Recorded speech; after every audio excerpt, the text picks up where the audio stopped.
ओडिशा के पुरी में मौजूद जगन्नाथ जी के मंदिर के रत्न भंडार की बात करें, इसके दरवाजों को 46 साल बाद आखिरकार खोला गया और इस दौरान मंदिर के बाहर और अंदर सुरक्षा की व्यवस्था बहुत ज्यादा पुख्ता रही थी। तो वहीं प्रतिनिधि मंडल की बात करें, उसके 11 लोग मौजूद रहे। साथ ही जो पूरी की पूरी प्रक्रिया है उसकी वीडियोग्राफी भी की गई। हम आपको बताएंगे पूरी खबर इस रिपोर्ट में, देखिए।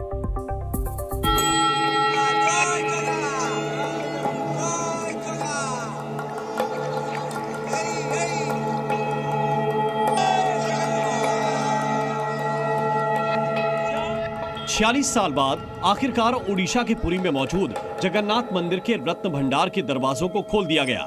इस दौरान सरकार के प्रतिनिधि, एएसआई के अधिकारी, श्री गजपति महाराज के प्रतिनिधि समेत 11 लोग मौजूद रहे। इससे पहले 1978 में रत्न भंडार के दरवाजे खोले गए थे। दोपहर करीब 1:30 बजे पहला दरवाजा खोला गया था। इस पूरी प्रक्रिया की वीडियोग्राफी भी की जा रही है। वहीं मंदिर के बाहर आरएएफ के जवान भी तैनात किए गए। यहाँ पर आरएएफ यानी कि रैपिड एक्शन फोर्स की जो टीम है वो अब पुरी जगन्नाथ मंदिर जो प्रांगण है वहां पर पहुंच गई है। ब्रीफिंग यहाँ पर इनको दी जा रही है। किसी भी तरह से लॉ एंड ऑर्डर की जो स्थिति है उसमें कोई कमी नहीं आए, श्रद्धालु यहाँ पर पहुंचेंगे उसमें कोई दिक्कत नहीं आए और अंदर इस वक्त जो कार्रवाई चल रही है उसमें कोई दिक्कत ना आए, उसको लेकर आप देख सकते हैं कि जो ये आरएएफ की पूरी तमाम टीम तैनात की गई है। एक तरफ मंदिर के रत्न भंडार का दरवाजा खोला गया तो वहीं दूसरी तरफ मंदिर के बाहर और अंदर सुरक्षा व्यवस्था के कड़े इंतजाम किए गए। जो ऑथराइज्ड है, जो इस कार्य पे लगे हुए हैं उनको ही एंट्री दिया जाएगा और जो बाकी जो मंदिर हैं अंदर, जो मंदिर के परिसर में बहुत सारे मंदिर हैं, उनकी पूजा के लिए जो सेवक हैं उन्हीं को एंट्री मिलेगा।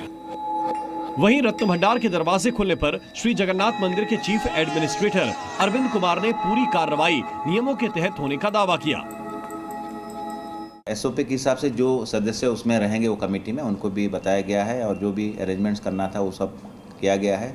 जस्टिस रथ हाई लेवल कमेटी को चेयर कर रहे हैं और उनका जो रिकमेंडेशंस था उसी के हिसाब से जो टेम्पल मैनेजिंग कमेटी उसको सिफारिश किया था गवर्नमेंट को, स्टेट गवर्नमेंट उसके बाद अप्रूवल हमको दिया है एसओपी के हिसाब से, क्योंकि this is a sensitive matter. कुछ लोग भी बता रहे थे कि रत्न भंडार में कुछ सांप भी हो सकते हैं या कुछ असुविधा ये वो बोल के बताए हैं, तो हम लोग we want to kind of allay all apprehensions. तो उसी के हिसाब से स्नेक लाइन को भी हम लोग स्टैंड बाय मोड में रखे हैं। कुछ अगर ज़रूरत पड़ेगा तो उनका भी मदद लिया जाएगा। इस बीच लकड़ी के बने बड़े बड़े बक्सों को रत्न भंडार के लिए लाया गया। बताया गया कि इन्हीं बक्सों में सोने चांदी के जेवर और बर्तन रखे जाएंगे।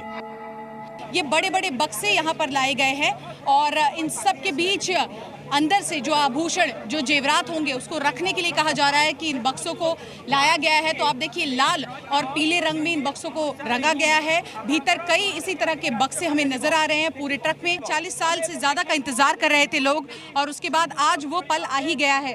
जरा आप देखिए 1 2 3 4 5 6 ऐसे कम से कम 10 बक्से यहाँ पर हमें नजर आ रहे हैं। वहीं श्री जगन्नाथ मंदिर के पुजारी ने रत्न भंडार में खजाने की सही जानकारी होने की बात से इनकार किया। अंदाजा है कि कितना अंदर जो है जेवरात होंगे या एक मूल्यांकन, क्योंकि आप लोग यहाँ पर हैं। जो सागर को बनाते हैं उसके अंदाजा लगाने की मेरी ताकत नहीं है। जब सागर में हम ढूंढने से कुछ नहीं पाते, जो सागर को निर्माण किया, सृष्टि किया, उसके अंदर हम ढूंढे तो कैसे पाएंगे? वो बात नहीं है। वो बात मन की बात है, मनगढ़ा कहानी बताना हम नहीं चाहते। सत्य ये है कि जो अंदर में हो किसी को पता नहीं है। जगन्नाथ मंदिर के खजाने को खोलने की मांग काफी लंबे समय से चल रही थी, लेकिन पिछली सरकार में ऐसा नहीं हो पाया। वहीं ये मांग करने वाले प्रियदर्शन पटनायक ने रत्न भंडार के दरवाजे खुलने पर खुशी जताई। ये तो वक्त बताएगा, हम तो सिर्फ कोशिश कर रहे हैं। यहाँ से लेकर दिल्ली तक लड़ाई जारी था। प्रधानमंत्री जी भी हमारी इशू को लेकर इलेक्शन चुनाव लड़ा और जीता यहाँ पर। ये भगवान का जो काम है, ये सारे ओडिया 4.5 कोटी ओडिया और 100 कोटी जगन्नाथ प्रेमियों का दिल की बात है, उनकी प्राण केंद्र की बात है। अगर उसकी सुरक्षा हम नहीं कर सकते, हम देश का सुरक्षा कैसे करेंगे? दूसरी बात, 48 साल हो गया इसको खोला नहीं गया। 3 साल से इसको खोलना चाहिए अकॉर्डिंग टू लॉ। 78 साल में 1978 में खोला था, 84 में खोला था, 1962 में खोला था। लेकिन अभी क्यों डरते थे पिछले सरकार? अंदर गए थे हाईकोर्ट के आदेश से, अंदर गए लेकिन वहां से लौट आए, चाबी नहीं है। चाबी नहीं, इस मुद्दे पर तो जमकर राजनीति हुई है आपके राज्य में, लेकिन आज मैं जानना चाहूंगी कि तमाम जो उड़ीसा के लोग हैं उनकी मनस्थिति क्या है? उनकी मनस्थिति है सब चीज सत्य सामने आना चाहिए। जो सच है, दूध का दूध पानी का पानी होना चाहिए। जो लूटा है उसको दंड होना चाहिए। पिछली सरकार क्यों नहीं खोल रही थी, यही रहस्य है, इसको भेद करना है। जगन्नाथ मंदिर के रत्न भंडार खुलने पर ओडिशा की डिप्टी सीएम प्रवती परिदा ने कहा कि इसे पहले की सरकार ने एक रहस्य बनाकर रखा था, जिसे खोलने की मांग काफी लंबे समय से हो रही थी, जो आज पूरी हुई। प्रभु की सारा उड़ीसा वासियों को अपेक्षा थी, विश्व भर में जगन्नाथ प्रेमी की अपेक्षा थी कि रत्न भंडार को एक मिस्ट्री बना के अलग जो सरकार थे उन लोगों ने रखे थे। इस बार ये रत्न भंडार बार बार गिनती होना चाहिए, लेकिन ये 24 साल में गिनती नहीं हो रही थी, तो इस आज प्रभु की कृपा से वो गिनती भी होगी। बताया जा रहा है कि रत्न भंडार से खजाने को निकालकर उसकी साफ सफाई और उन्हें ठीक करने का काम होगा। साथ ही खजाने में क्या क्या मिला उसकी पूरी लिस्ट भी तैयार की जाएगी। ब्यूरो रिपोर्ट, जी मीडिया। और आइए अब आपको बताते हैं कि तहखाने में कौन कौन से रत्न हो सकते हैं। 1978 में 70 दिन में बनी खजाने की जो लिस्ट है उसमें 13 मई से 23 जुलाई 1978 तक काम चला है। खजाने के एक एक चीज की बात करें, उसकी लिस्टिंग हुई है बाकायदा। दोनों भंडार कक्ष में काफी भारी संख्या में जेवर मिले हैं, और जो भीतरी भंडार है उस कक्ष में अगर बात करें 367 सोने के गहने मिले हैं। इसके अलावा 231 चांदी के सामान भी मिले। भारी भंडार कक्ष में 87 सोने के गहने मिले हैं, 62 चांदी के सामान मिले हैं।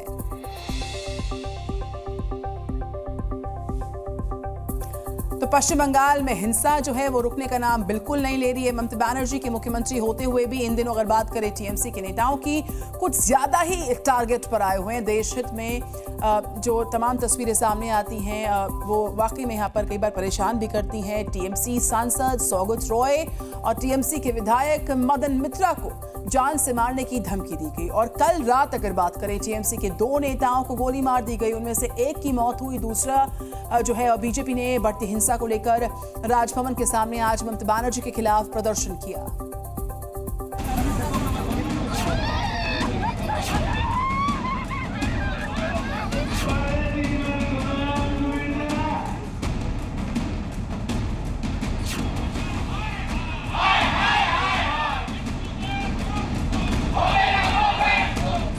ना बीजेपी ना टीएमसी, बंगाल में सबकी जान खतरे में है।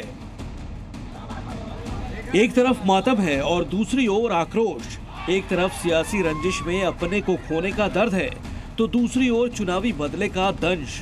एक तरफ टीएमसी के उन नेताओं का परिवार है जिन्हें गोली मारी गई, तो दूसरी ओर बीजेपी के वो कार्यकर्ता जो लोकसभा चुनाव के बाद से ही जान के डर से अपने घर नहीं गए और कोलकाता में राजभवन के सामने इंसाफ मांग रहे हैं।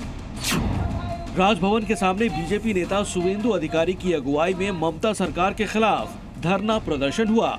सुबह 10 बजे से लेकर दोपहर 2 बजे तक हुए इस प्रदर्शन में 300 ऐसे लोग शामिल थे जो लोकसभा चुनाव के बाद से टीएमसी समर्थकों के हमले और धमकियों के डर से अपने घर छोड़कर बीजेपी दफ्तरों में कैंप बनाकर रह रहे हैं। We are not hurry for power. हम लोग पावर के लिए हरी नहीं है। हम लोग बंगाल का जनता को सुरक्षा देने के लिए हम लोग चिंतित हैं। ममता सरकार में बीजेपी के डर की सैकड़ों तस्वीरें आपने देखी होंगी, लेकिन सबसे बड़ा डर तो इस बात का है कि बंगाल में अपराधी इतने बेखौफ हो चुके हैं कि दीदी की पार्टी टीएमसी के नेताओं को भी नहीं बख्श रहे। उत्तरी दिनाजपुर जिले में इस्लामपुर ब्लॉक पड़ता है। इस्लामपुर ब्लॉक से सिर्फ 12 किलोमीटर दूर श्री कृष्णपुर इलाके में टीएमसी के 2 नेताओं पर फायरिंग हुई। इनके नाम बापी रॉय और मोहम्मद सज्जाद हुसैन हैं। बताया जा रहा है कि रात 9 बजे दोनों नेता एक ढाबे पर खाना खा रहे थे। इसी दौरान बाइक पर 9 से 10 नकाबपोश बदमाश आए और गोलियां चला दी। बापी रॉय की गर्दन में गोली लगी, उनकी मौत हो गई, और सज्जाद की पीठ पर गोली लगी है, उनकी हालत गंभीर है। इस्लामपुर के महाकुमा अस्पताल में इलाज चल रहा है। देखिए, तृणमूल कांग्रेस के अंदर आपस में पैसे के तोलाबाजी को लेकर इतना बड़ा रैकेट चल रहा है कि हर जगह में ऐसी घटना घट रही है और समय के साथ ये घटना और बढ़ेगी। इवन जो व्यक्ति मारा गया जो तृणमूल कांग्रेस के लीडर है, उनके फैमिली मेंबर भी कह रहे हैं कि सीबीआई इंक्वायरी हो। गोली तो चले गए, क्योंकि आज ये पार्टी जो है ये पैसा बनाने के लिए पार्टी बना गया है। इन लोग को सिर्फ एजेंडा है, हमको पैसा बनाना है। सिंडिकेट चल रहा है, तोलाबाजी चल रहा है, कटमनी चल रहा है। पुलिस के पास पूरा कहानी का सीसीटीवी फुटेज है, मगर पुलिस अभी भी कुछ सवाल का जवाब नहीं दे रहे हैं। अभी भी किसी को अरेस्ट नहीं किया है पुलिस सिर्फ एक बात बता रहे हैं कि घटना का तदंत चल रहा है। स्वाभाविक तौर से ये सवाल उठता है, जहां पर यह घटना घटा है उस जगह से 25 किलोमीटर दायरे में पुलिस की दो थाना है, तब ये कैसे घट सकता है ऐसा घटना? कैसे इतना आर्म्स वहां पर आया? कैसे ये गोली चली? पूरा सवाल ही सवाल है जिसका कोई जवाब नहीं मिल रहा है। जी मीडिया के लिए भवानंद सिंह, उत्तर दिनाजपुर।